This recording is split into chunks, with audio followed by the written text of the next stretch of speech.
ये तो थोड़ा बोलपुर থেকে জিতবে একদম ভালো पूरा জায়গা साल भर आराम से। करते हैं, ऐसा नहीं है सिर्फ इलेक्शन डिक्लेयर हो जाए फिर कैंडिडेट जाए वोट दो, और ऐसा एक- नहीं है। इतना काम हुआ, सरकार भी इतना काम किया और मैं हमेशा बीरभूम में रहती हूँ, इसलिए उनको भी पता है मैं काम करती हूँ, वोट लेके भागती नहीं हूँ, फिर उनको भी भरोसा है, मेरा भी भरोसा है। Thank you.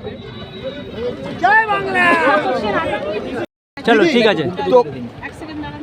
হ্যাঁ সাইড করে দাঁড়াও সরি দিয়ে দেবে সামনে ओके ओके ठीक है मैडम ঠিক আছে বল হ্যাঁ লাগা চল আয় দিদি দক্ষিণ কলকাতায় আবারও একটু বুমগুলো নামা, মুখটা দেখা যাবে না। কলকাতাবাসীর জন্য সেই চেনা মুখ কতটা কনফিডেন্স দাদা বা একটু প্রচারে কবে ফোনটা থেকে সরিয়ে দিন না আমার মুখটা বোধহয় চেনা, সেই জন্যই মানুষ আর নতুন করে পরিচয় হয়তো করতে হবে না, কিন্তু মানুষের কাজ করেছি বলেই আমার বিশ্বাস। দলও আমার উপর ভরসা রেখেছে, তারাও আমাদের উপর ভরসা রেখেছে, সর্বোপরি মানুষ আমার উপর ভরসা রেখেছে। এই সার্ভে থেকেই তো উঠে এসেছেন কে প্রার্থী হবে, এই সার্ভেতে তারা দেখেছেন যে মোটামুটি আমার মানুষের সঙ্গে যে যে কাজ সেটা আমরা যতটা করতে পেরেছি বা করতে পারবো সেটা আশা ভরসা নিয়ে কিন্তু আজকে দল আমাকে মালাদি ব্যবধান কেমন হতে পারে এবার? গতবারের থেকে তো অনেক ভালো হবে বলেই আমার বিশ্বাস, এবং মানুষের কাজ করলে মানুষ কখনো ফেরায় না। আমি যেটা লক্ষ্য করে দেখেছি, বারবার আমি পৌরসভা নির্বাচনে প্রায় 30 বছর হতে চলল, আমি এটাতেও দেখেছি যে মানুষের কাজ করলে মানুষ কখনো ফেরায় না, এবং মানুষের পাশে থাকলে মানুষ কখনো বিমুখ করে না। সেটা আমার খুব মানুষের উপর ভরসা রাখবো, তারপরে রেজাল্ট যা হয় সে পরবর্তীকালে আমি বলবো। থ্যাংক ইউ দিদি।